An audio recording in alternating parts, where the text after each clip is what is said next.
All right, all right, all right. Thank you very much. Thank you, thank you. Would like to check if we uh, can be hearing each other, and uh, before we start, so that we can at least be clear, just send a note, a yes, if you can hear what I'm saying. Uh,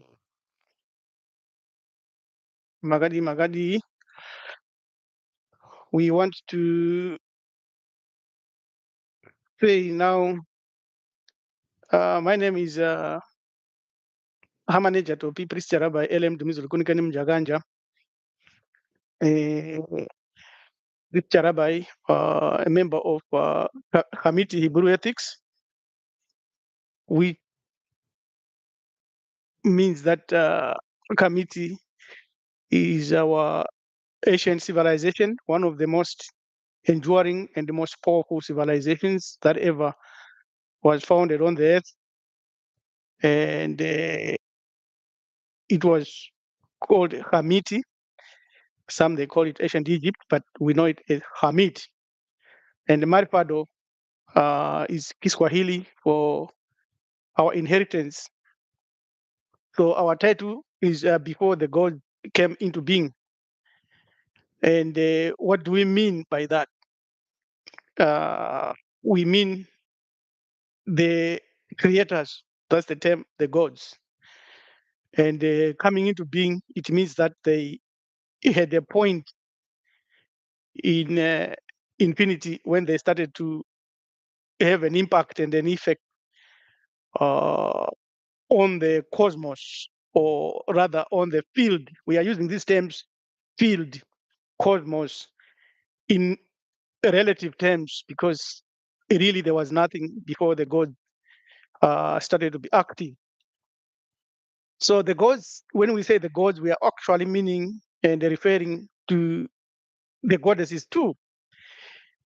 To simplify everything, you might also think of the gods as the first principles, or the first laws, or the first existences, if you might use that term. When we say the gods, we are just including the feminine as well as the masculine in one go. And there has been a lot of stuff that has floated all over the earth involving the knowledge in the next realm. In other words, the realm where our eyes cannot see, our ears cannot hear, our feelings cannot touch, which we normally in general call the spiritual realm.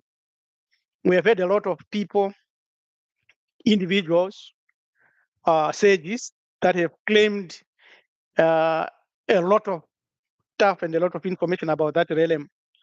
And today we have got people that masquerade all over the earth as spokesmen or spokespersons for those realms.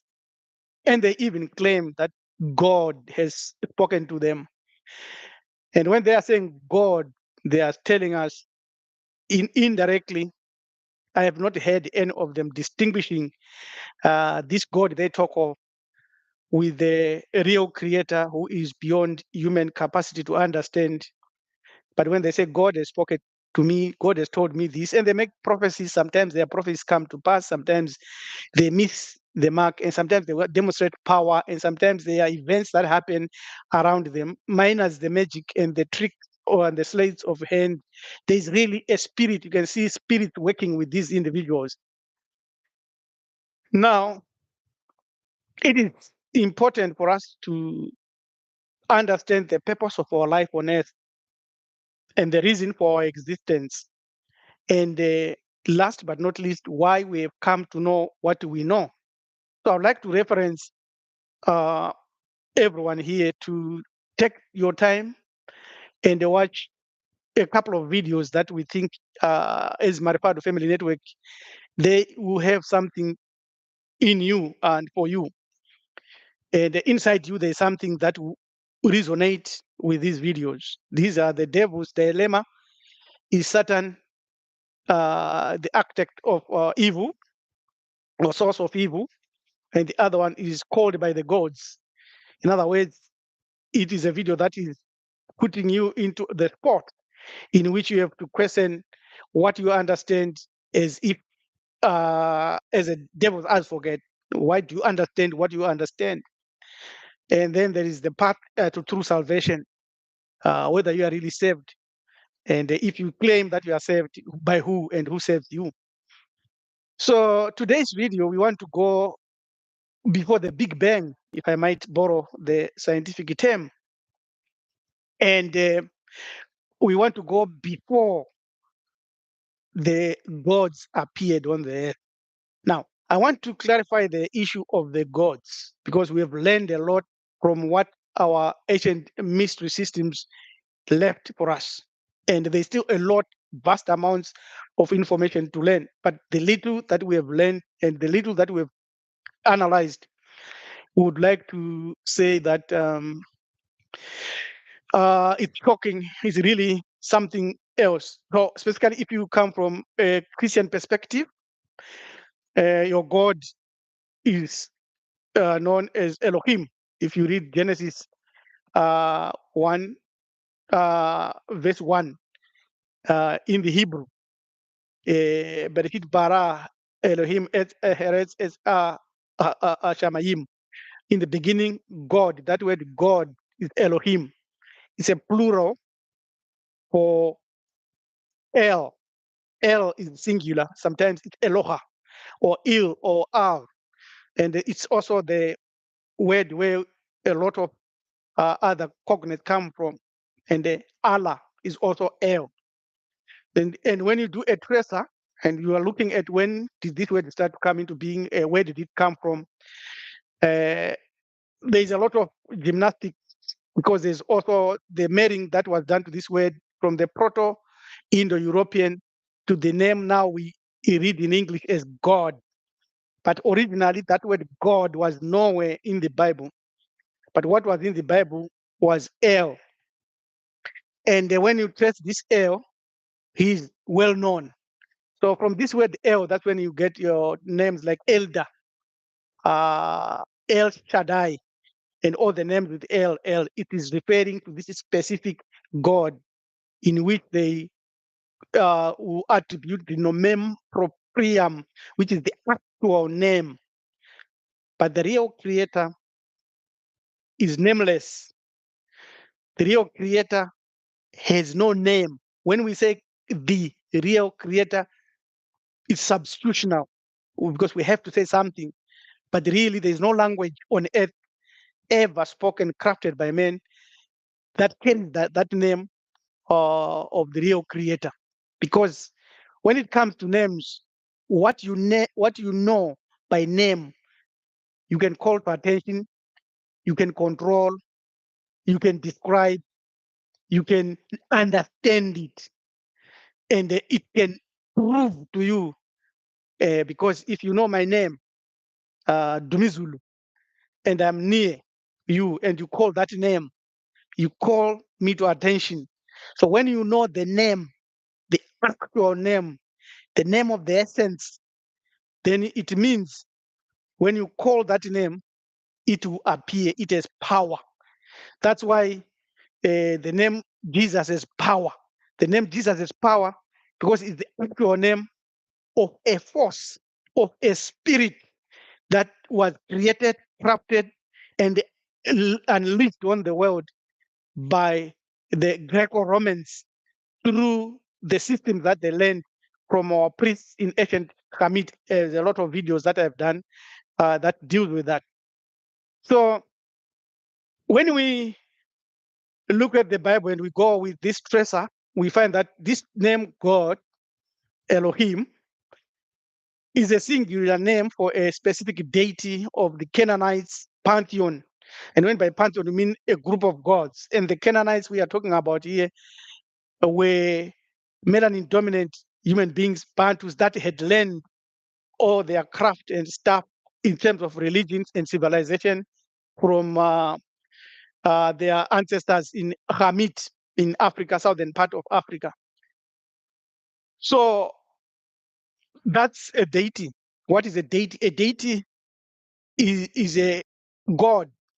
It is a center of your power. You can actually know that deity, describe it, and they carve it and they draw it. But the real creator, uh, you can't do that. This tiny uh, galaxy we live in, if it was to disappear from the whole universe or universes, nothing would change in the whole structure of the universe. It's absolutely nothing. It's a tiny little speck. What is important about understanding that is that your consciousness that directs us to understand that you have got a will, and also that you have got free will within limits, and that you have got a soul, and that inside that soul there's that unknowableness, which is the aspect of that which is beyond what we call the chasm. And now we have moved around with the term that is popular, God. So when we say God, we are not referring to the real creator at all. We are referring to a deity. Now, there is also the YHVH, Yahweh or Jehovah. And Jehovah is also well known, is a deity. And in ancient times, he was known to have been married to Asherah. There is also El Elyon, El Shaddai. El Shaddai means one with big boobs. In other words, the fertile one who normally was associated with mountainous places and the fertility. There's a lot of them in the Bible. If you read in Psalms 80, 85, 82, there, it actually says, speaking to human beings, that you are gods, sons of the Most High, Bene Elohim. And Jesus repeats that statement. But Jesus never lived, never existed anyway. But it's another chapter, it's another story that we will deal with. This is the foundation understood by billions of people that follow the Abrahamic religion, that follow Islam, that follow Judaism, that follow Christianity, and associated group and the core groups that sympathizes with them. But where did they learn this crap? Where did they learn all this that they put in the Bible? So the time we get to the Bible and the Bible story and the chronology of the Bible, especially when we study the generations that are given in the Bible, we find that it's 6,000 years BCE.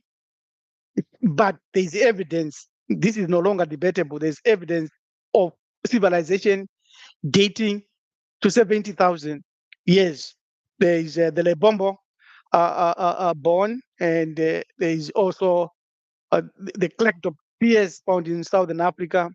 There is the Ngwenya mines found in Swaziland, which is about 45,000 years ago. There is evidence of human civilization thousands and thousands, if not millions and millions or trillions of years before the God of the Bible came into being or was written down and demonstrated.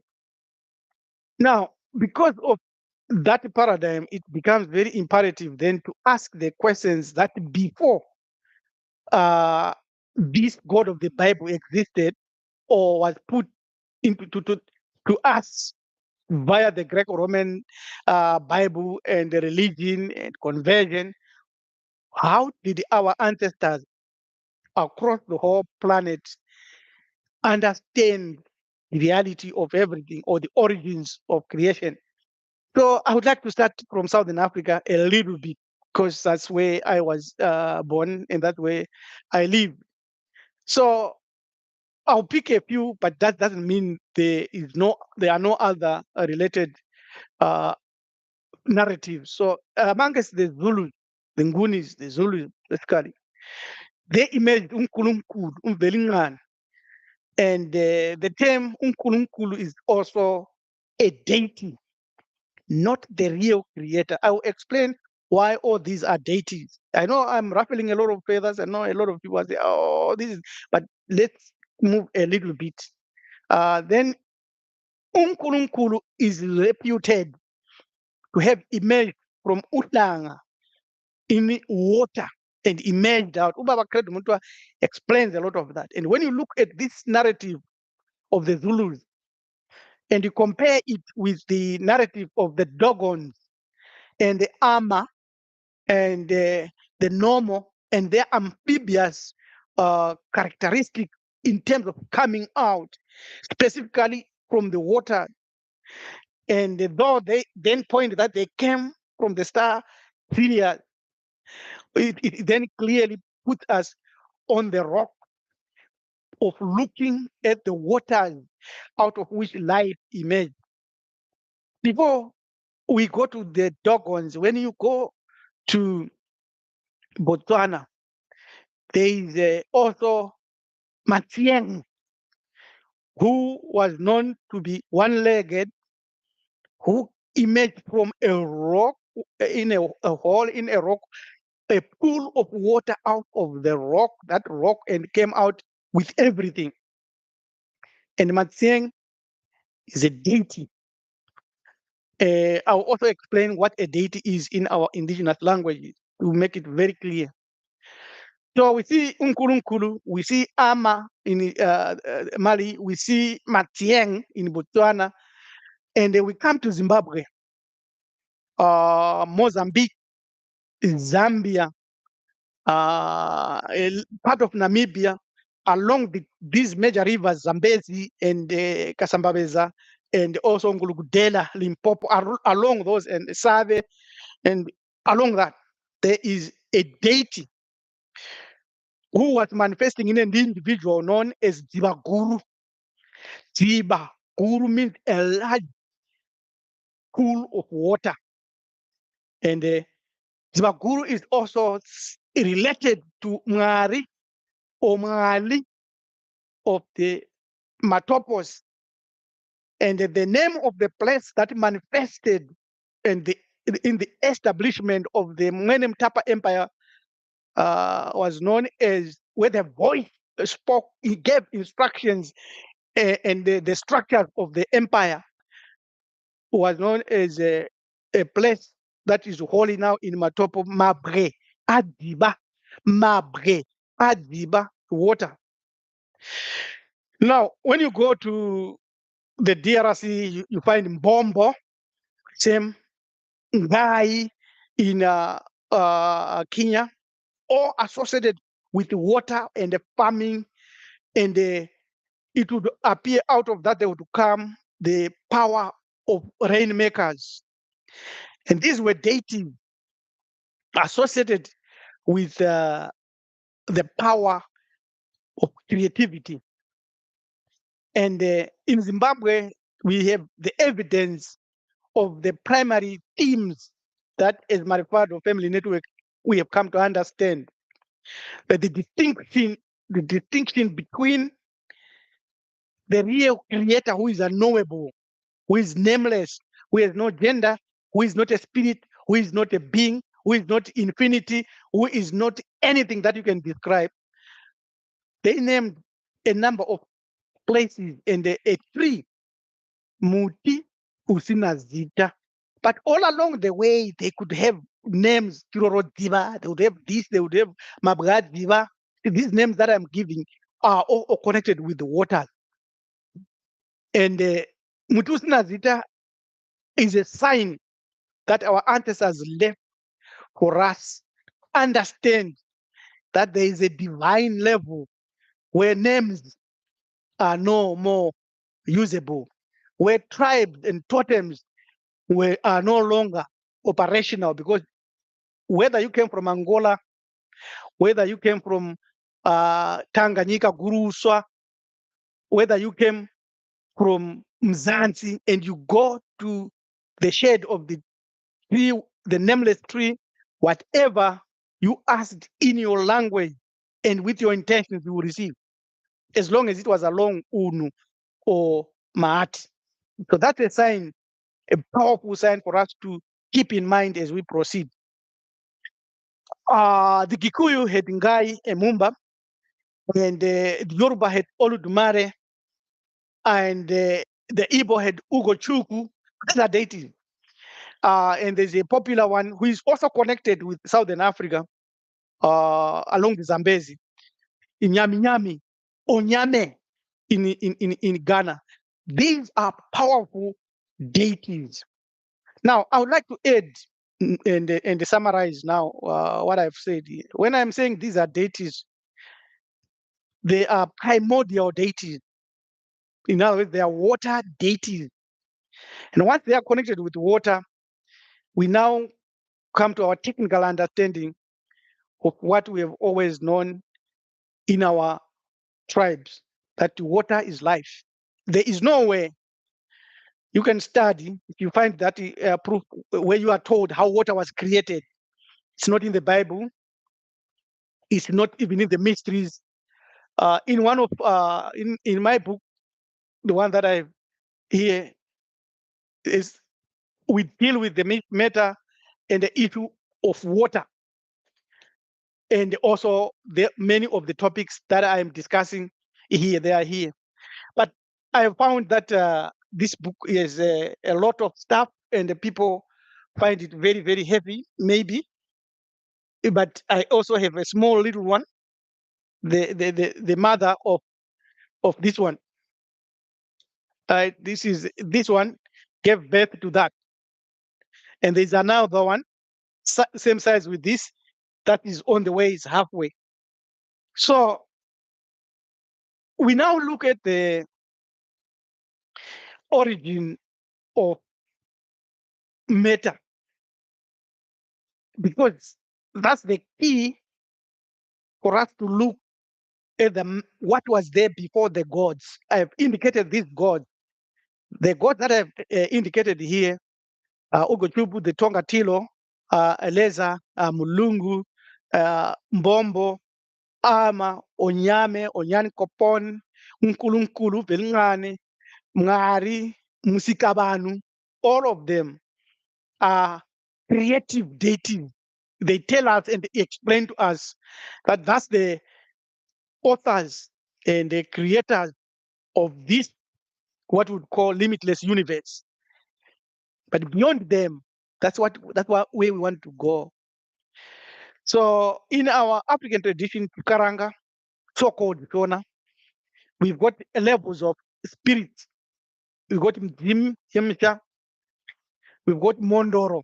Mondoro are spirits of former kings, former people that excelled in many fields that are territorial. So, for instance, you have Nevana in the Midlands, in Gokwe. Then you have Muskabanu in far in Gazaland, or what you call Manicaland today, Espunga Beira, right in Mozambique, right to Beira, to the ocean there. That's Muskabanu and the other related group of Mondoro. Then you've got Mondoro in Mutoko, various places. These are bigger. And in Zimbabwe, as you would have it, there is a place called Mondoro telling us about Mondoro. And the Mabgadziva or Zivaguru is not a Mondoro. Zivaguru represented Gombre, Makombre. Now, I would like to go to ancient Hamit, because our civilization grew from southern part of Africa. If you look at the map that we have today, right along the Nile, and then the whole of the Sahara was fertile, green, and they built the civilizations there, and they blossomed and they became very, very prominent and powerful, as I have illustrated in the beginning. And in Hamid, that's when we discover the technical evidence and information written on stone, written in papyri, etched in the pyramid texts in the Book of Coming Forth by Day, which you call the Book of the Dead, which I call Parutema Hore. The many, many other explanations. Now, the God in many of these texts, they tell us that they self-generated and they created themselves in a certain field in the waters of Nyunyu, similar to all these creation deities that we have seen across the whole spectrum of ancient Africa. Nkulunkulu, Utanga coming out of the reeds representing the waters of Nyunyu. Mzikabanu Divaguru, his name very, very clear. Mantieng, his behavior, characteristics that come out very, very clear associated with waters of Nyunyu, same as Ngai, same as Mbombo, same as Oludumare, same as Ama and the amphibian normals, same as Onyame or Nyami. Also, all these came out of the waters of Nyunyu. But as we have already said, the water itself, there's no way it's indicated that water was created here. It's just is. So the water that we have on the earth, scientists have looked at it and dated it, and it is clear that it existed before the Big Bang. It existed before the creation of anything. This water that you are drinking today, that we use for many, many other things, actually, it predates even air, even oxygen, predates everything that you can think of. So you can think of the hydrogen molecule in that sense as the beginning one, as the first one to appear. And it represents the waters of Nyunyu in what is known in science and in quantum science as the quantum in the quantum field theory as a quantum vacuum. So when you are reading quantum science and you come to the issue of the quantum vacuum, they tell you that it's not actually a vacuum.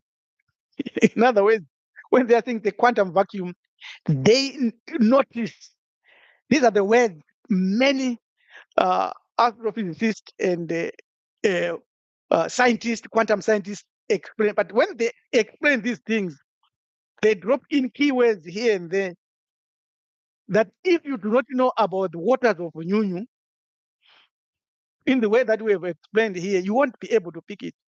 But once you know, then when they explain, you can pick and say, okay, oh, okay, this is that, this is that. So when they are explaining, they are saying this quantum vacuum they are talking about in the quantum field theory, the latest level after the hydro just slide and all the hadron collider. They explain everything, and say, I have a video that I've done that deals with that. They say they discovered that matter that they started with disappears after this breakdown atoms and go on and on. That matter disappears and then appears, disappears and appears in the quantum field vacuum. And then when they are writing their papers and they're explaining, they say that ripples appear and they vanishes. And when they say ripples, and we talk of the waters of Unyunyu, and within the waters of Unyunyu, we speak of Masai Sai. And the Masai Sai are the waves, and the waves go up, in, out, in, out. And these Masai Sai are also understood in quantum physics. If you are doing the research, going to do your further research from now, as a massless wave. All the laws of Newton do not work at that level. Einstein ran away from that, never understood it at all. I want to repeat, Einstein never understood what I'm explaining. And most of the quantum scientists realized that Einstein missed it. But today, when you read about it, they appear to want to suggest that he understood it, but he did not understand it. He actually opposed it. He thought it's meaningless. And for almost 60 years, a lot of scientists based their understanding on Einsteinian relativity. They'd missed the explanation that quantum scientists had brought forward. And when quantum scientists tell us about Masai Sai, about these massless waves, you and me can now understand that this was before the gods appeared or the gods emerged. That is the answer. Now, I would like also to introduce a term here that is very important to classify this kind of knowledge. I want to start with human beings that are living on the earth. We go to our ancestors that, let's say, alive, but now have passed on. We go to the divinities, which are Mondoro level, former human beings of greatest qualities on life. One of the greatest examples is Imhotep, so-called Imhotep. Then we go to the Makomre, or my divinities, who never became human beings, who were only manifesting at the spirit level. At the spirit level, as spirits that operated Mnana Ziva Guru, Nkulu, and all these that manifested in creation, and I've got vortexes on the earth, and all these Makombre, all these at that level, they reside in what we call the waters of Nyunyu, in the quantum field, or in the quantum vacuum, or in the waters of Nyunyu. Within the waters of Nyunyu, where they exist from, exists also the entropy, the law of destruction. In other words, the law of cycles. In other words, even this universe is a victim of the law of cycles. It will come a point in which it will go back, quantum collapse, and it will go back to statism. In other words, to stillness. It's a wave. So the wave will go on, and then it will go to stabilization and cool down. Again, it will start again.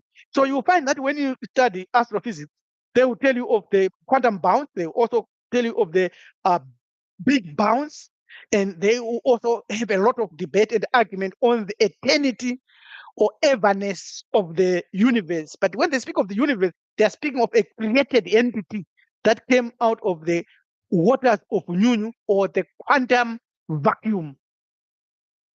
And once, and for you now, your connection with the quantum vacuum is your spiritual bloodline that gives you that connection.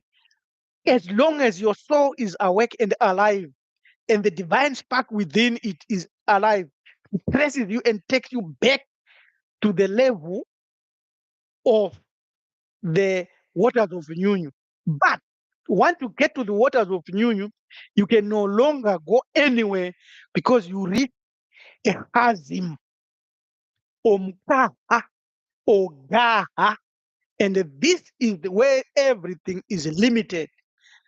There is a lot of research that is being done to discover this, because it also violates the laws that have been discovered to be operational in the quantum vacuum. And for us, the operation of the waters of Nyunyu.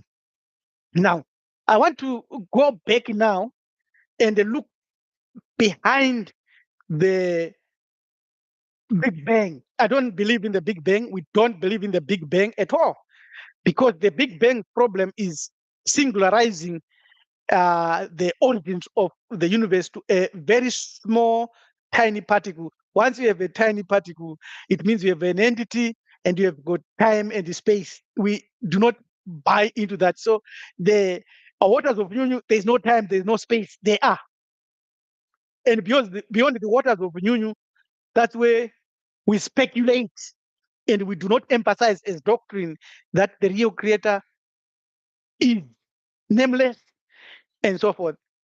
The question is whether the real creator influences what happens in the waters of Nyunyu beyond the chasm for us is a non-question to us. Why? Because we have no evidence for or evidence against. But the evidence that we have is for the existence of the gods. Because when the gods stirred themselves up in the waters of Nyunyu, or regenerated, or created themselves in the waters of Nyunyu, they then created the universe. The gods explain that to us. So when you go, for instance, to Nomo, the Dogons and the Amma, it is clearly explained then that Amma had an egg, and he and she caused the egg to split, and then the universe came into being up to the stars. And Lemaitre, the priest who gave the idea of the Big Bang impetus, may have heard these stories, because they're very, very similar, of the egg that started everything. And the waters of Nyunyu and the cosmic egg that gave birth to everything is similar to the Big Bang, because it is this egg that split and the egg is water, the waters of Nyunyu. Out of the waters of Nyunyu then came the universe. When did this happen? If you read the book Black Root Science by Elder Modi Moncho, to explain and give you 78 trillion years ago, which is a fantastic figure. But when you look at science, science has always made estimations sometimes that do not make sense. Sometimes they say 20 billion years. Now they think 13.7 billion years. That's when it came into being. We don't argue with their evidence because they've got radio waves that they use and other sciencey tools and paradigms that they use. So our ancestors in Hamid, in ancient Hamid, explained this as Zepitepi. And the Dogons explained as the split of the egg. And when you come to Zibaguru, it is when he struck the earth and the water came out and everything. These are symbolic explanations of the narratives that gives us what was there before the gods. So the biggest question would be to ask what caused the gods to steer themselves in the waters of Nyunyu and to then create the universe. The gods explain why they did that. Part and parcel of the waters of Nyunyu is manifestation. And therefore, the gods were manifesting their abilities that they had to create and to bring into existence themselves first. They self-created themselves and they gave themselves names. So some of the names is Ungurunkur, came out of the waters, the reeds, and the old, very old, the ancient one, the most ancient one, connected with the Zulu, the heavens, with the rains and water. Same as Ama and the split, repairing the duality on the spectrum of good and evil, on the spectrum of best and worst. This is the spectrum that we dealt with in our latest video, the devil's dilemma. Is Satan the source of all evil? And we discover that no, actually Satan, who is set, God set today, was also a victim of another Apiper or Apiper or Apophis, according to the Greeks, who is a primordial deity. A primordial deity is greater than other deities. A primordial deity will be connected with the water or with the quantum field system. And if that primordial deity is not connected with the quantum field system, then he is or she is a normal or a deity. So he creates me like Mskaban. But for me to be conscious, to be alive, and to wake up from matter, and to wake up from my watery grave, which is the body, which is where I am, I have to be ignited by the divine spark and the knowledge that comes from my righteous ancestors. So I think we have given clear-cut examples of what was there before the gods. It's the permanency of the waters of Nyunyu which had Masai Sai or fluctuations, the appearance and disappearance of the wave or the vibrations. We have also illustrated that quantum physics use the ripples where there is the appearance and the vanishing of entities in the quantum field theory. This is beyond, there is no machine that can measure this, but there is a lot of correct arguments and proper descriptions and mathematical formulas and quantum mechanics and the physics that explains and proves to you to this. That's why we have got computers that work, because they work on the appearance, disappearance of digits 0 and 1. That is no longer a point of argument. Now, within quantum physics and the quantum field theory, there are a number of sections or subtitles or subsections or propositions that illustrates the waters of Nyunyu. I would like to add something here on the waters of Nyunyu, and this has a lot to do with the totems, and it has a lot to do with animism. So these two, totems and animism, are a reminder that our ancestors left for us to remember the waters of Nyunyu. Well, I don't want to go into the biology of the birth of a human being. Imagine you saw a divine spark who spent 9 moons in a watery grave, a watery womb, and then it will be born out, and then it will rely and depend on water, because the body is about 70% water anyway. But the water is symbolic of where your soul came from, via your bloodline, spiritual line, and also if you are a soulful being. So quantum physics and quantum science, they tell us of the wave particle duality. That's Masai Sai. It's straightforward. And when we are talking of wave particle duality, and we are speaking of Masai Sai, we are not actually basing primarily our understanding on the sun or solar sun, because the solar sun was created. It's Ra, the deity, the God, was created at the beginning. But Masai Sai, we are talking about beyond that. So it feeds on the speed of light. And there's a lot of stuff beyond the speed of light, because the speed of light is of light, and the light itself is good and the evil. It can trap you or enlighten you. So there's a quantum scientist, Heisenberg. He has an uncertainty principle. Very interesting indeed.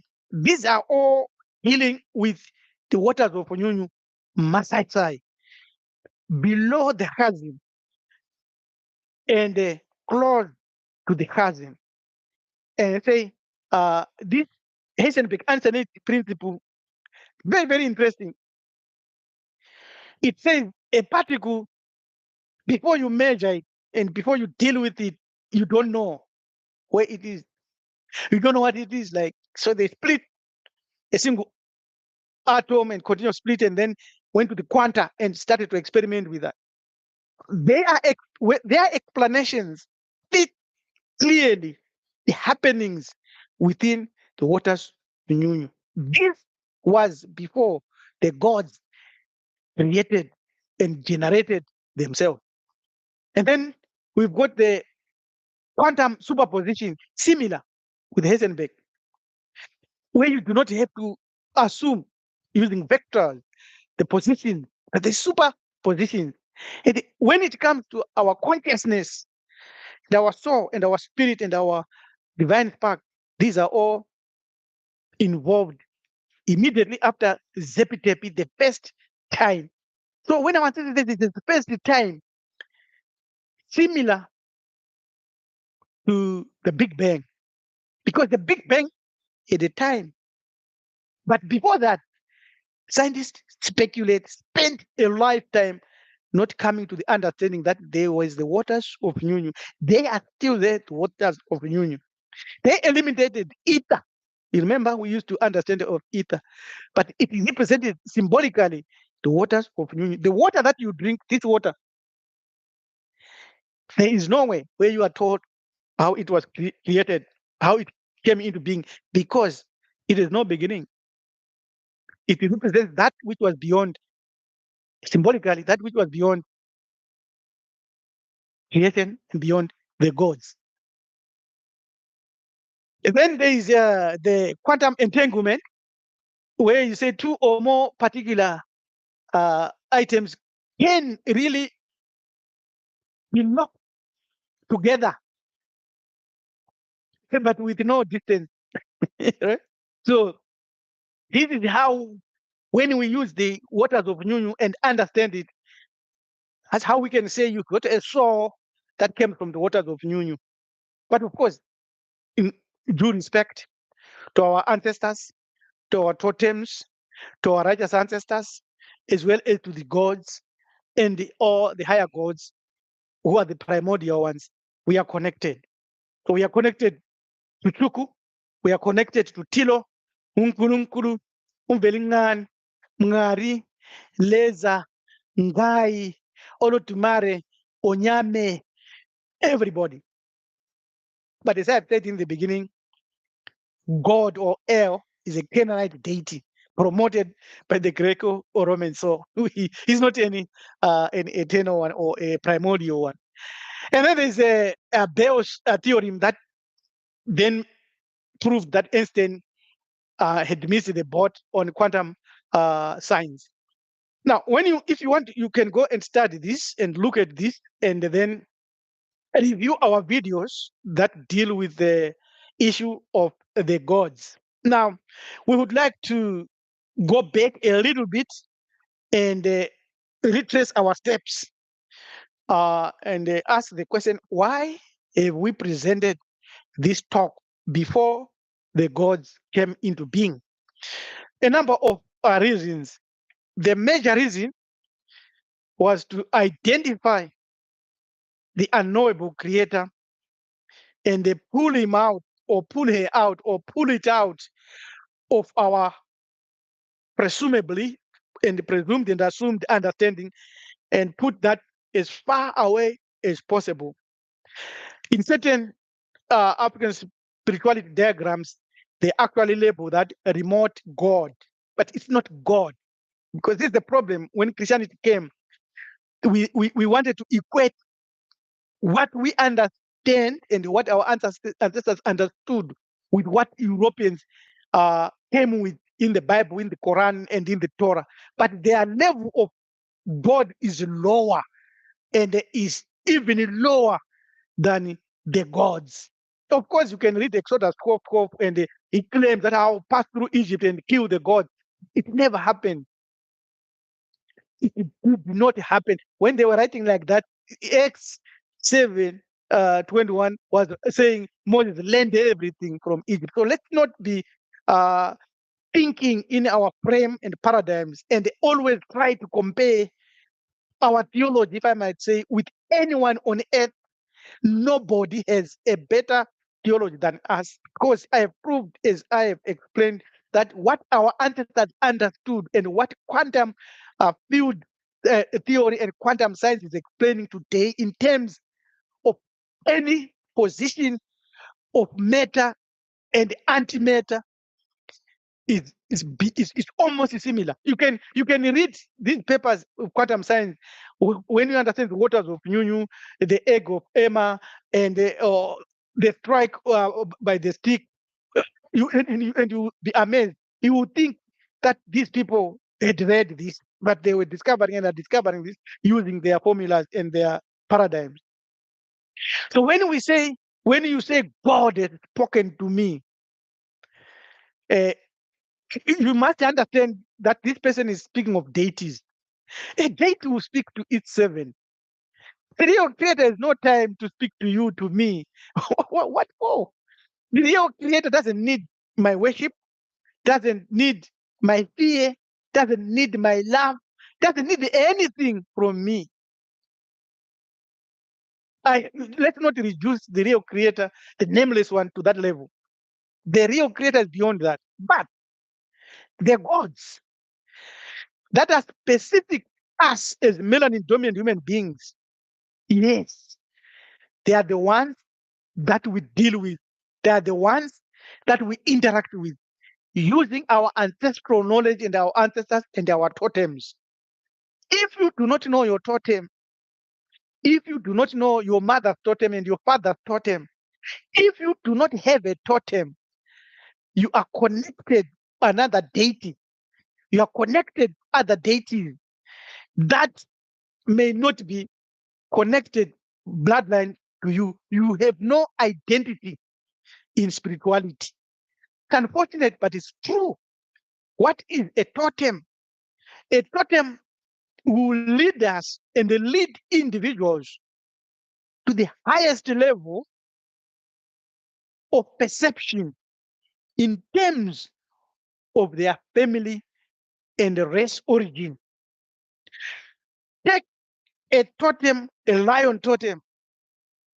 It will connect you with all the people of the cat family. But when you look in the heavens, because the heavens is the mirror, is the book, is the chapter, is the Bible that we look at, the stars, which were set up by our gods and deities, they appoint us the marks of specific stars that go through the cycles of time, and they identify with the gods that are responsible for your family, for your tribe, and for your ancestors to be on the earth. So the lion totem, anashumba, nananyamziwa, all these, anabanda, anachubanda, all these, and the leopard, and they are connected with the Horemakut. And Horemakut is what you call the Egyptian Sphinx, which was carved to look east, where the sun rises. And the sun, remember, the deity, a primordial deity called Ra, right? These are all symbolic.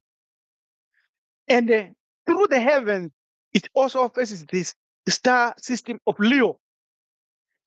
And once you are there, if you remember Amma and the egg that split and the stars that were formed, it then is telling us in symbolic way that you originated when this universe came into being, and your life and your family tree came to you.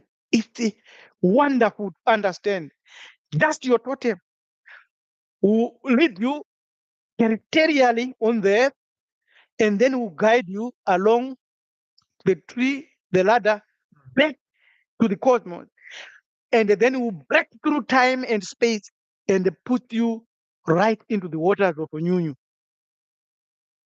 which means the technical formulation of your body, of you, of your consciousness, of the divine spark that is in you is a lioness, is lion connected.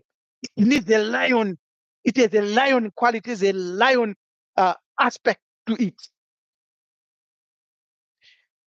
So we have to put a lot of other assumptions in place. For instance, the assumption of hunting, the assumption of dominating others, smaller, the assumptions that you are sly, you are a hunter, you are smart, and this, and also the assumption of your diet, what you eat, and so forth. Yeah, of course, these are all the fields that we need to study.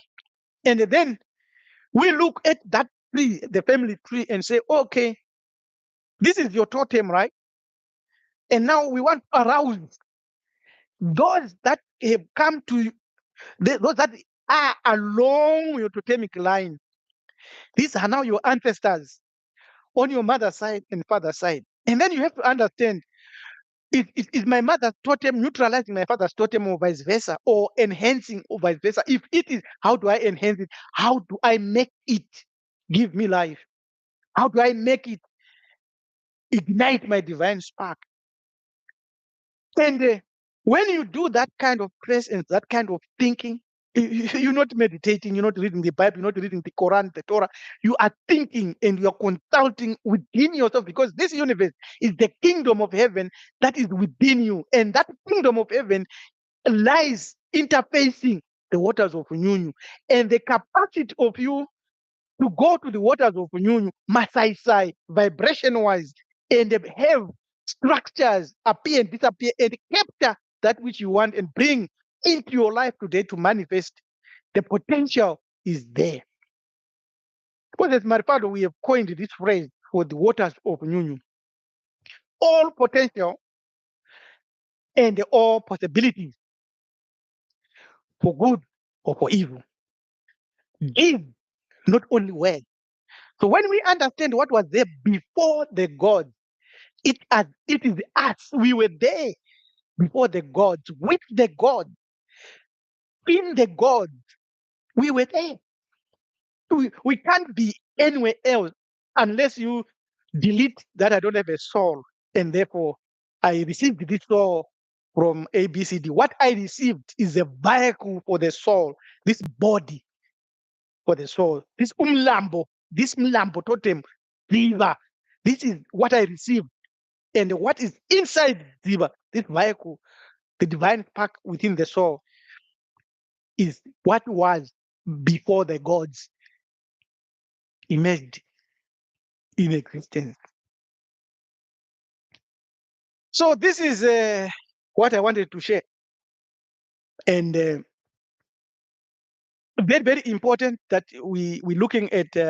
I want to thank everybody who is here. Quite a little bit of surprise for me, really. We will be conducting such discussions uh, twice or once a month, and we will be going into more details. But today's information had a lot to do with our comparison of quantum physics, quantum science, quantum mechanics, and the Zepi and what our ancestors understood, and the many other parts of Africa. Our ancestors named places, gave themselves names associated with the waters of Nyunyu, and because of that, they then left evidence for us to understand. And when we are thinking that this way, the borders of countries in Africa, they don't matter very much. We don't recognize them. Anyone who recognizes the borders is still colonized mentally. And anyone who recognizes continents is still colonized mentally. There are no continents. There is only one continent. The whole earth is belongs to us all. And this issue of passport, that I should have a passport to go to ABCD, is only imprisoning my body and giving me a permit to travel. But you can't imprison the soul, the divine spark, Maya, Umoya. I am living in the waters of Nyunyu, so you can kill this body. Who cares? And when you understand the totems, you have to understand them terrestrially,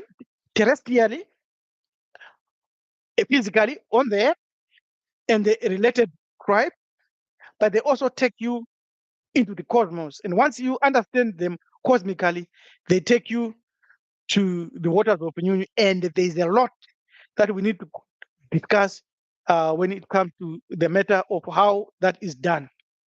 We have said the real creator is not in the picture. We are dealing with them gods, Makomre, who caused the universe to exist and who sustained the universe. It's not only one. Of course, Atema or Atu, according to the Greeks, says he created the universe. But Putaha also says he created the universe. And Ameni or Amunu or Amuno says the same. And Kamunu or Kinum says the same. We can go on and on and on and on.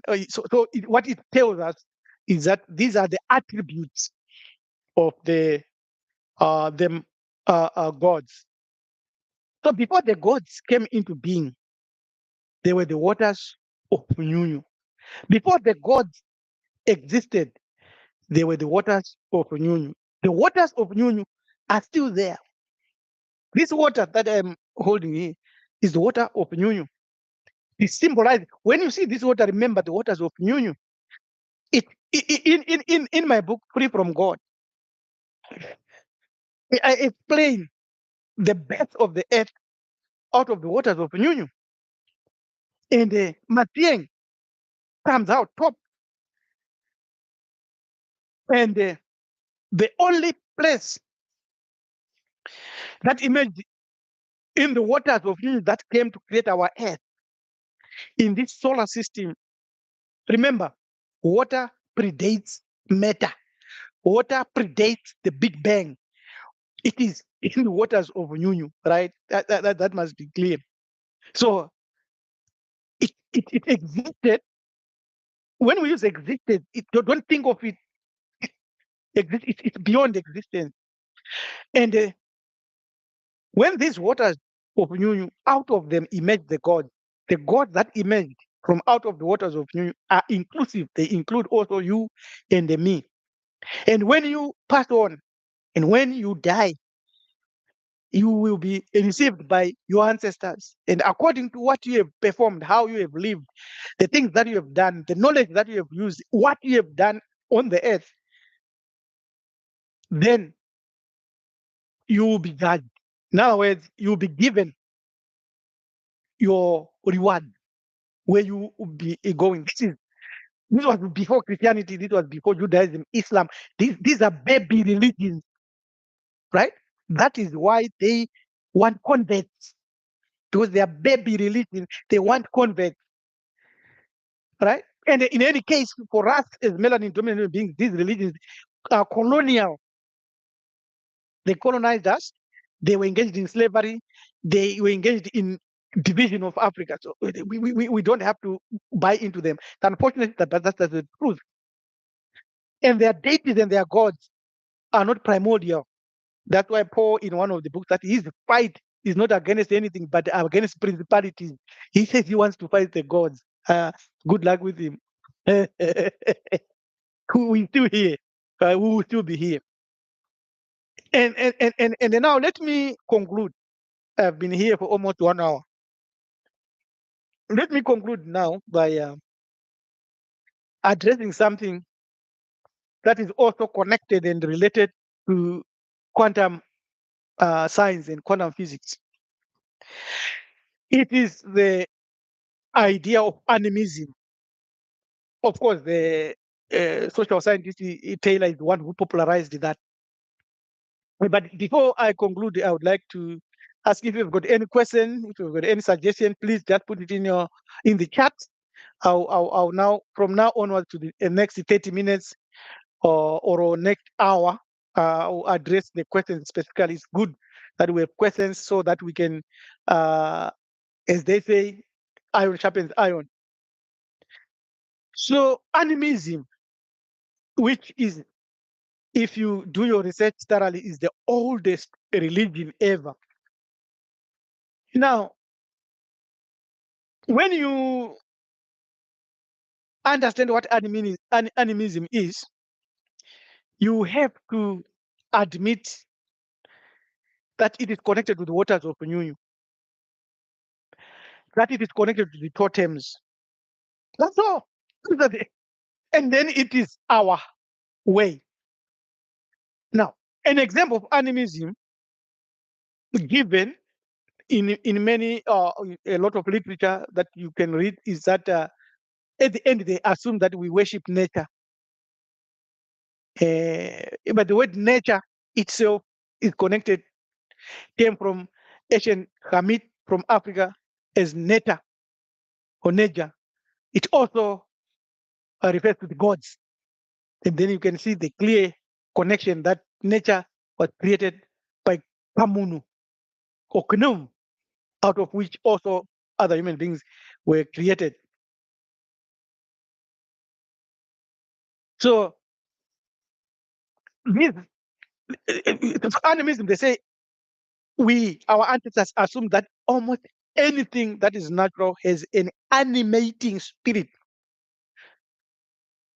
That's why when you go to the story of Nanohoreka, Kwanamtoko, and they disappeared into a rock, it all they were able to bring the waters of Nyunyu in their presence, and then they went through what you would think is solid.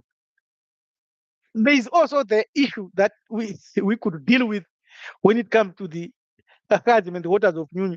It is solidity and the universe and the other aspects that are very, very interesting. Like the universe does not really exist, but the universe that exists is the one that you are creating constantly. because you are, right? So those are some of the things that we want to look at in future. And we are not talking about the issues of faith, about people that claim that God has spoken to them and they make prediction and the predictions come to pass. No, that's not that's for baby religion, still excited by prophecies. You are going to die. And the question is, are you sure that Jesus is going to receive you? Because number one, Jesus never existed. He or she, Jesus himself, never existed beyond the waters of union. When he said, all that are thirsty, they should come and drink on the Feast of Tabernacles, it had nothing to do with the waters of union. It was more of an animistic religion, and it was a copy of our traditions where we believe that everything is alive. So if you bring yourself under a tree, you can speak to the tree and you can be delivered, because it's not the tree per se, it's not the rock per se, it's the energy or the vibration that is in that. Now, there's a question here coming from Sydney Ichire. He said, my question is, how will I know or have information or what my totems are? So there's a number of ways that you can know. First, obvious thing is to ask your father, your mother. If they don't know, ask your parents, his parents and their grandfather, grandparents. If they don't know, ask your neighbors and the other relatives around. And then you find that no, these people they don't know. Within our organization, our elders in Maripado, they have priests that will help you and assist you. And so, if you are interested in tracing and finding your totems, and you've done all the basic researches, and you are hitting a rock, a wall, please do not hesitate to specifically write to me, and then I can direct you to the elders. I don't want to divulge some of the formulas here in public because they are sacred formulas, but there are very simple ways. We discourage DNA tests. We normally want to tell you first, and then you can confirm using DNA. But DNA will not give you your totem; will give you the section or the areas where you came from. So that's the aspect that I can say about totems. And what has happened is this: when our ancestors were taken into slavery, their names were changed because your name connects to your essence, and what you name, you own. Uh, so if someone gave you a new name, they now own you. That's why they didn't want us to use our own names, so they would give you a new name so that they can really own you. And we now see the result of that. And by doing that, they cut you off from your history. So you must have this ache and this pain and this hunger within you to want to know your identity. Who is you? Of course, you can understand all these metaphysics that we are talking about. What the gods before they came into being, the waters of New, the chasm, one who was beyond the chasm, and they really appeal to that. But essentially, you need psychological satisfaction now, and know your identity and say, oh, okay, this is me. So there are people maybe fortunate like me who know the totems of my ancestry. I know the totem of my grandmothers. I know the totem of my mother, and I know the impact and their effects and what they do. And I can clearly show uh, what they have done. And they do not buy into the idea promoted by Christianity that in Islam that you ignore it. That's why if you become a Muslim, your history is erased. You, you don't follow it.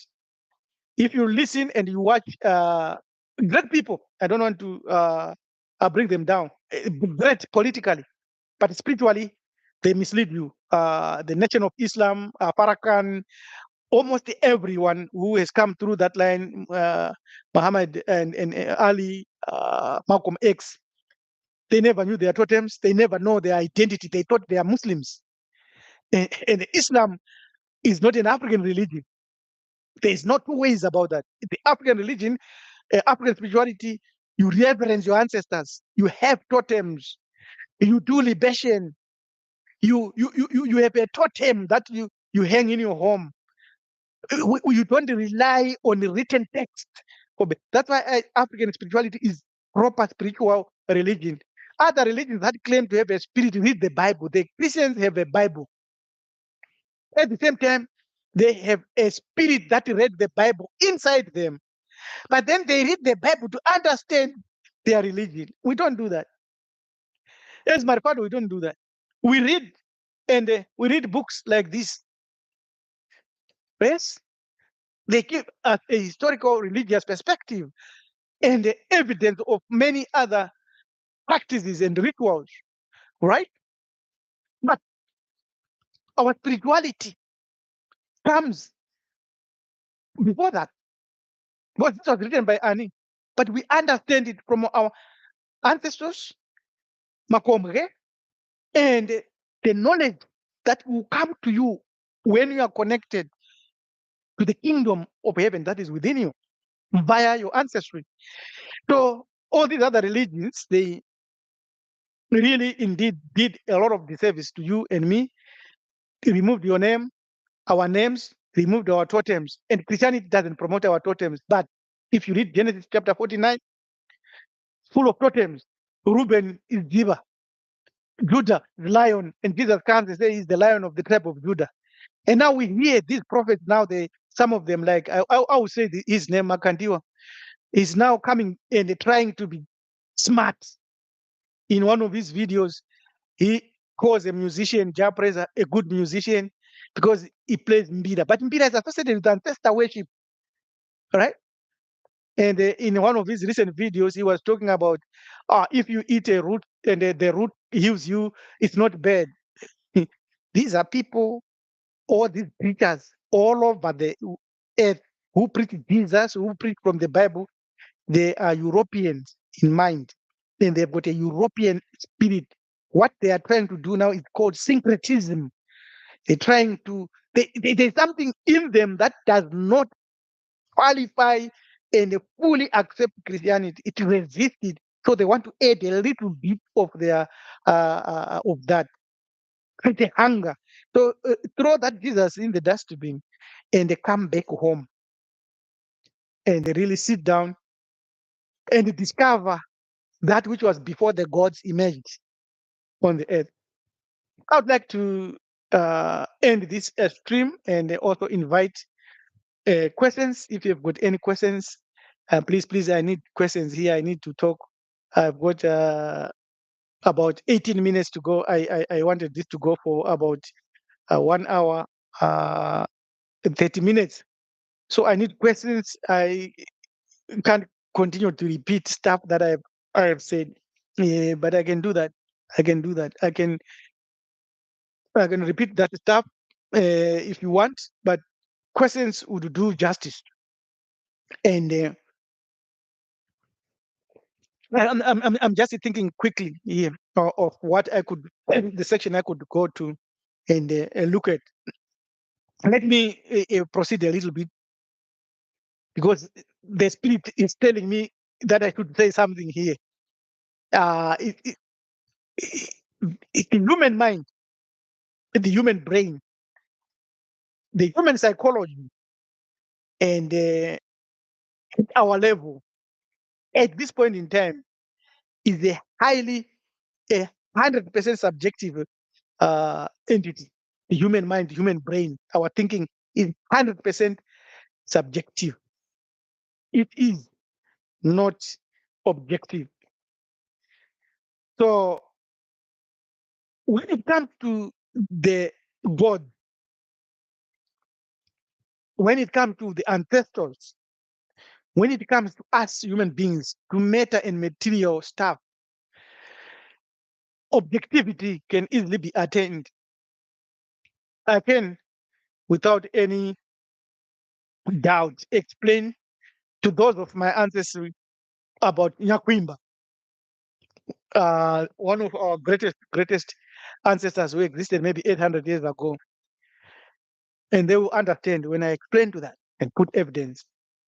You can explain to us about our heroes, Amos, the first, Dumose, Ramasase, all these great kings, King Shaka Zulu, Dingiswa, the one way, Uso Changana.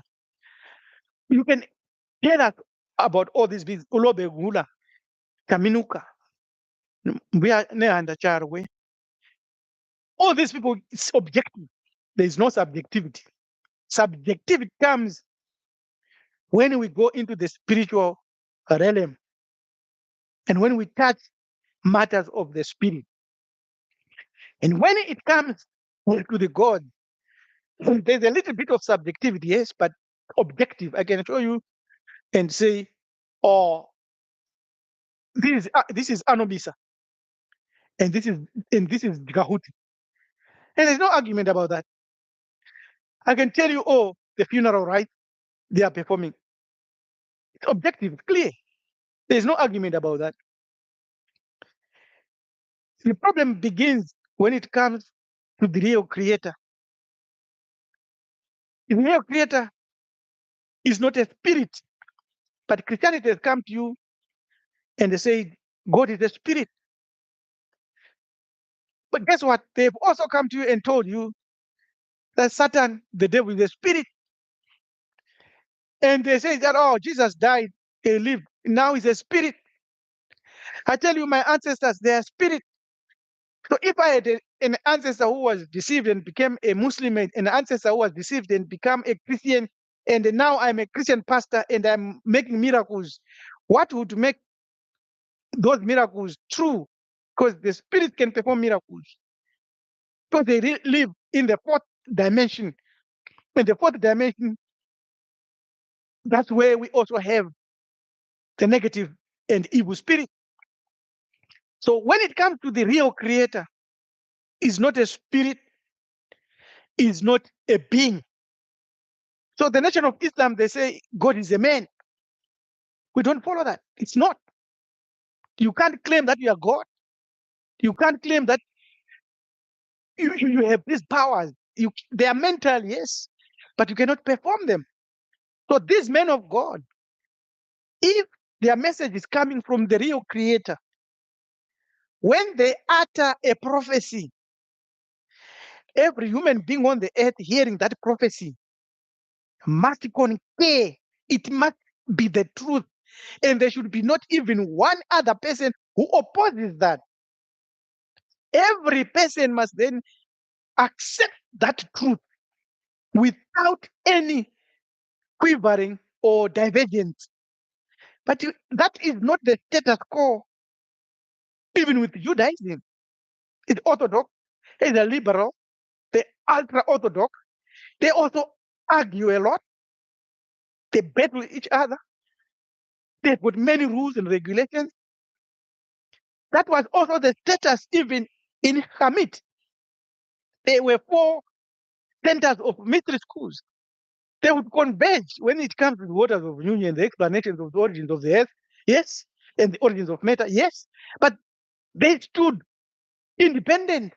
We had our own Heliopolis or Unu, called On in the Bible. And we had our own center, Mapungubwe, Great Zimbabwe, and the Kami centers of power and religion and teaching. So when it comes to the real creator, no one will be able to explain to anybody about that. But we can agree that we do not know. What we know is that is beyond human capacity to understand. The human brain is limited. If I speak my language, Chichangan, Indau, Kishona, Karanga, half or 3/4 of the world who are listening will not understand. I can't speak a language that is understood by everybody. Even though you say music is language for everybody, it is not. It's a lie. It's not it's specific. That's why I don't listen to Indian music. I don't like it. Even praising the creator, praising, worshiping him, that's him That's a man. So the real creator does not need our worship, but the God needs our worship. The God needs temples. The God needs symbols. The God needs songs. Because it's us reminding them and calling to them. Our ancestors needs us. The other thing is the real ancestors that should manifest in our lives and work for us. They do not give us illnesses first, misfortune first, and attack us so that we wake up and it's my ancestor. He wants a bully. No, no, no, no. What that is happening, there's something not right. An example: if you give birth to a kid, to your daughter, to a son, do you punish them by not giving them milk until they cry so much? And when they cry, they should ask you what they want. That doesn't happen, is it? Yes, it doesn't happen like that way. If you give birth to a child and you are the parent, you have responsibility for that parent, for that child as a parent. So you take care of them, you give them food, you give them shelter, you protect them, they grow up, and then they become free later. Same thing with our righteous ancestors. They don't come and they poke you and they give you illnesses, misfortune, accidents, poverty, and all that. No, those that do that are agencies of negative and the evil deities. They are the ones that want to force your will, obey them. They are the ones that are arm twisting you or spiritually twisting you so that you follow them. Then they will tell you, I want a God, I want you to do this. Eventually, some of them will give you gifts which could help you. We call them mashal, yes. And may pretend to be your ancestors. We call them mzimubundo. The real ancestors, the real one, the original yours, will either come to you through serendipity, through dreams, and if they want something from you, they will tell you in a way and in a manner that you understand. You don't have to go to diagnose it. Imagine your son is about 2 years old, and you want your son not to do something, but you don't tell them. You beat them first. This is what we want to tell us. So we do not follow these kinds of thoughts. Now, let me address this other question. Sorry, here.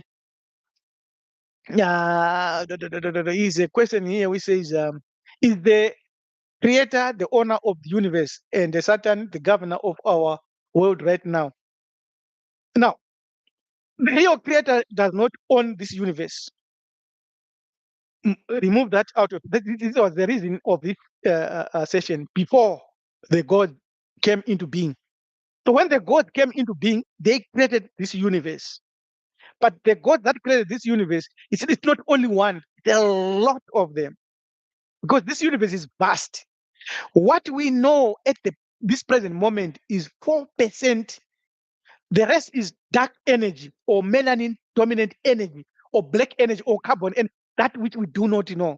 The light, what we see with our eyes and what science has measured is a tiny, tiny little aspect of what is possible. Because when you come out of this solar system, this sun, it's called darkness. This sun is not there. When God says, let there be light, and there was light, and it was before the day, don't think about that. So remove the creator from there and understand and accept that the universe we live in was created by the God. I've given examples of which gods: Atema or Atum, Amen Ra, Taha.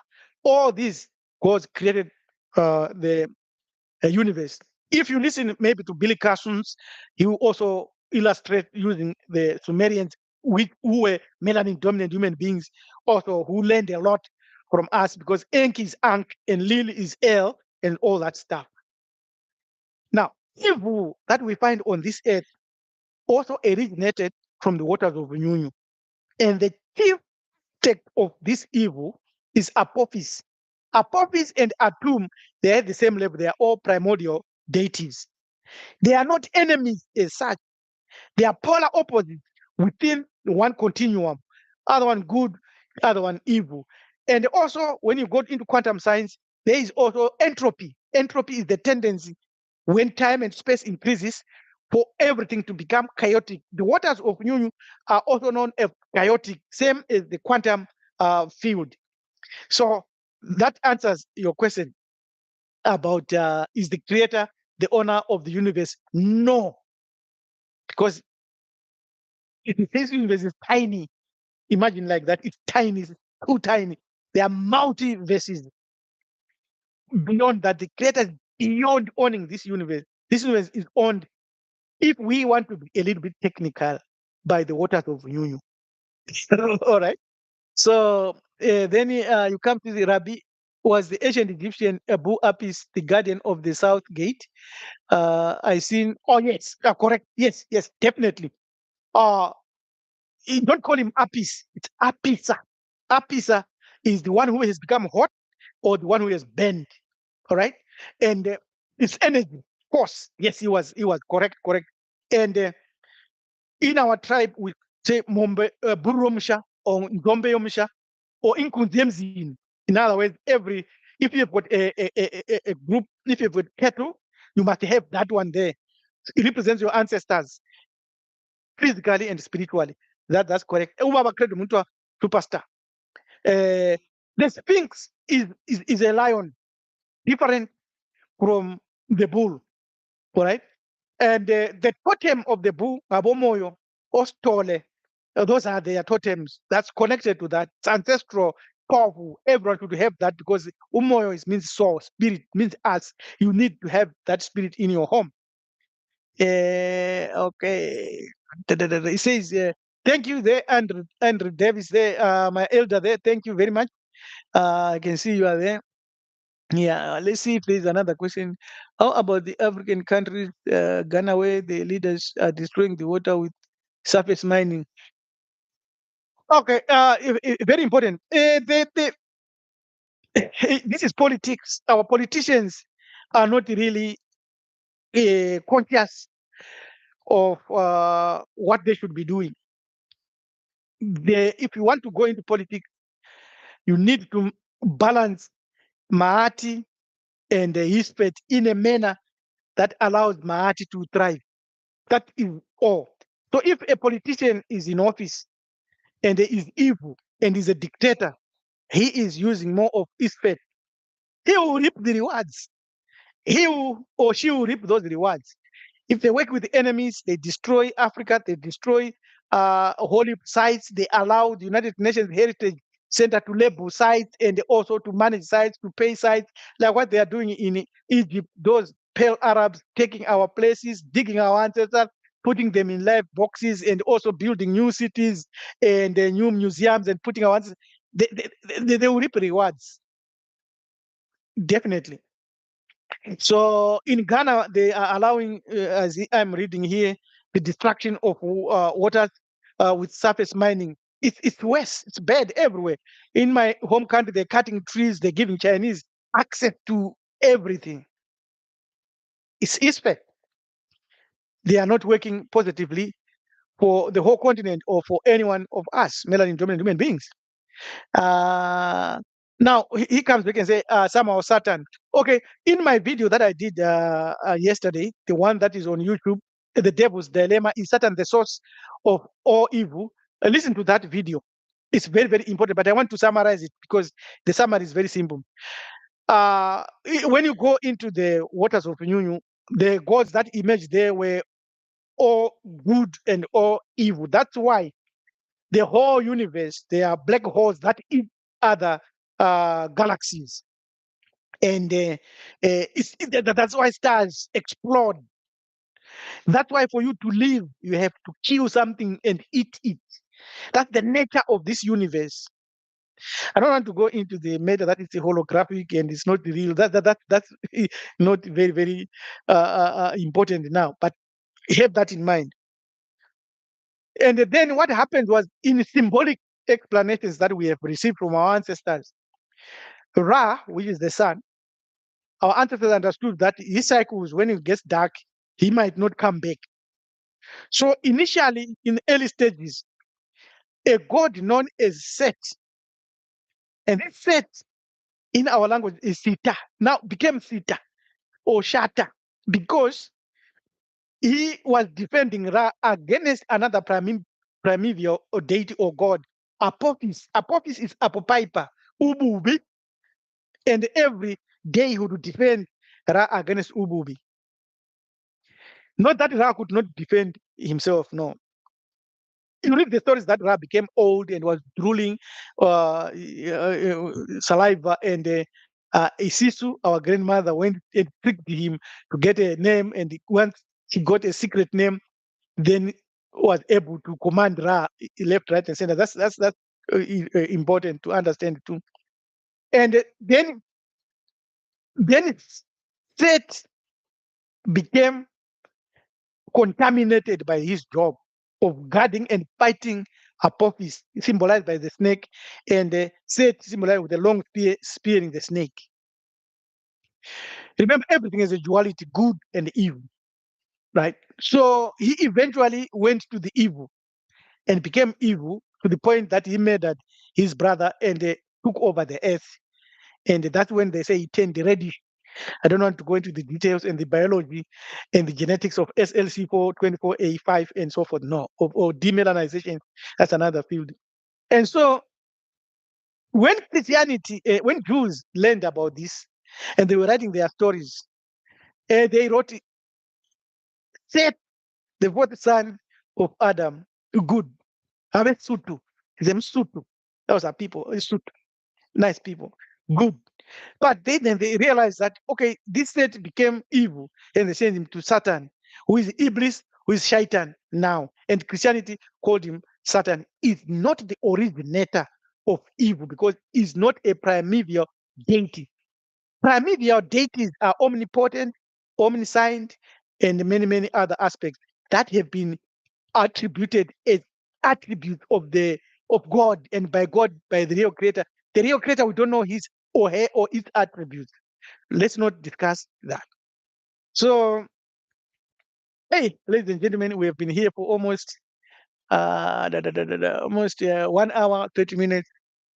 I would like to thank everybody, thank the ancestors, and if there are any questions that I have not answered, and if you wanted to ask more questions, you have an opportunity to send our email to send us an email.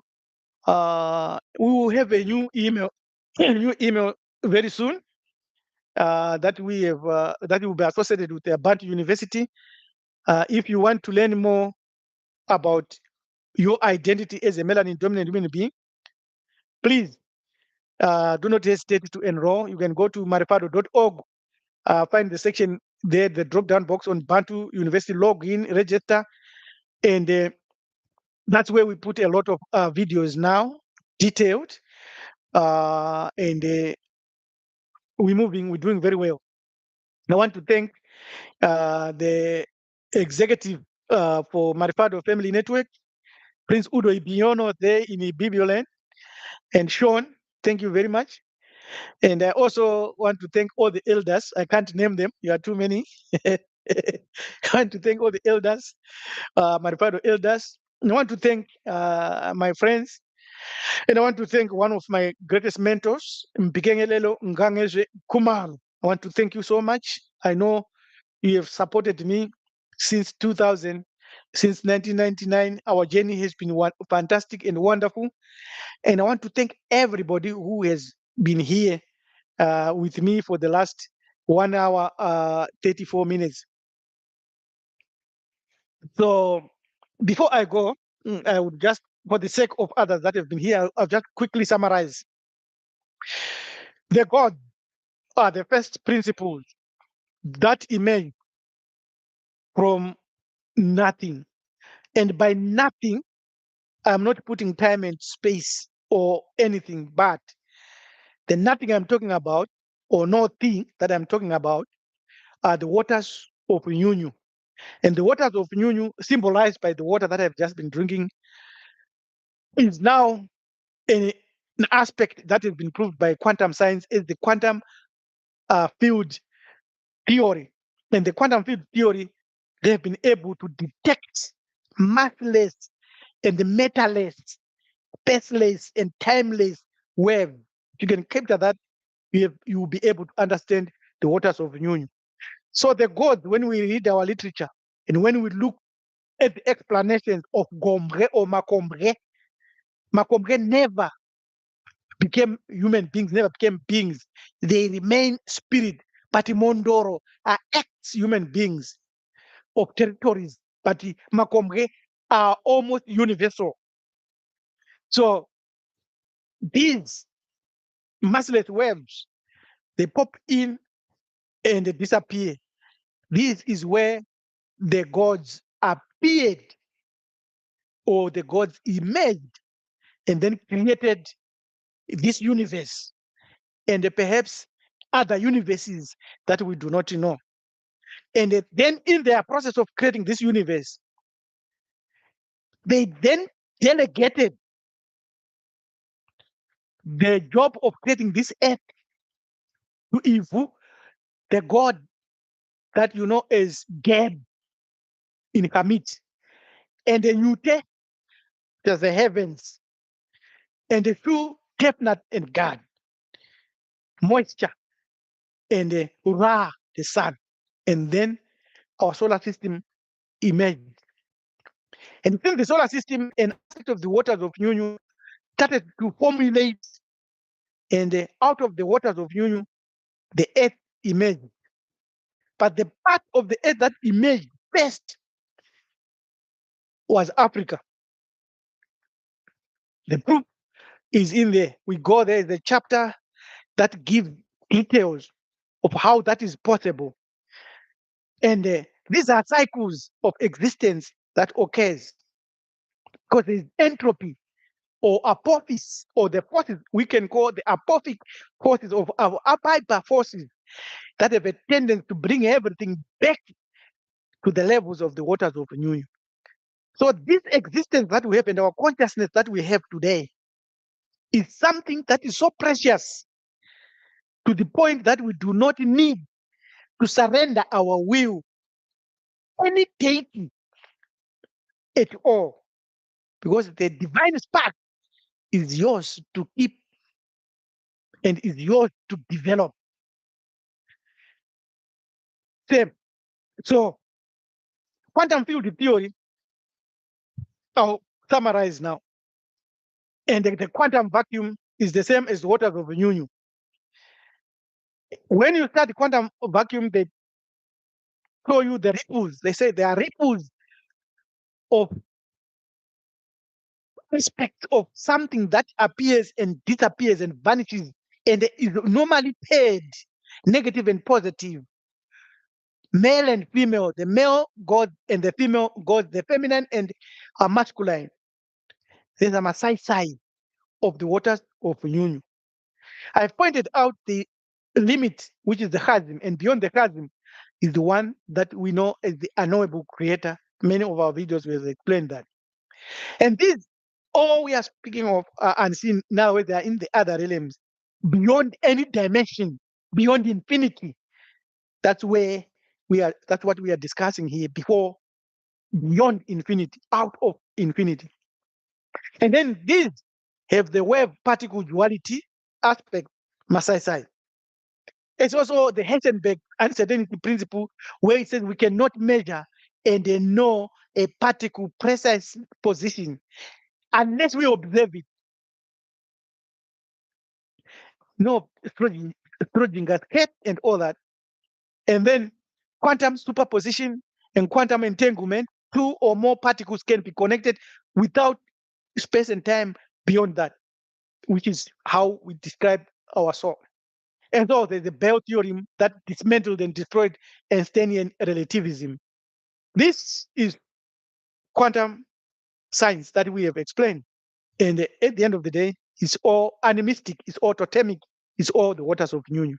Till we meet again, let's meet again in a few weeks' time when we delve deeper into matters that we think are important for us. I've got a little suggestion which might help a lot of us here. Please share this video.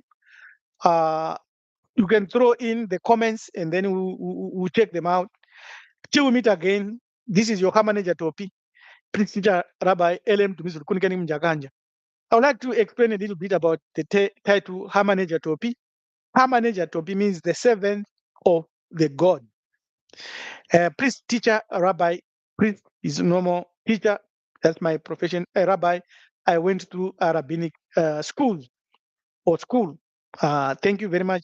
Let's meet again shortly in a few days' time or a few weeks' time. We'll give you enough notice. Ameni, Ameni, Amenra.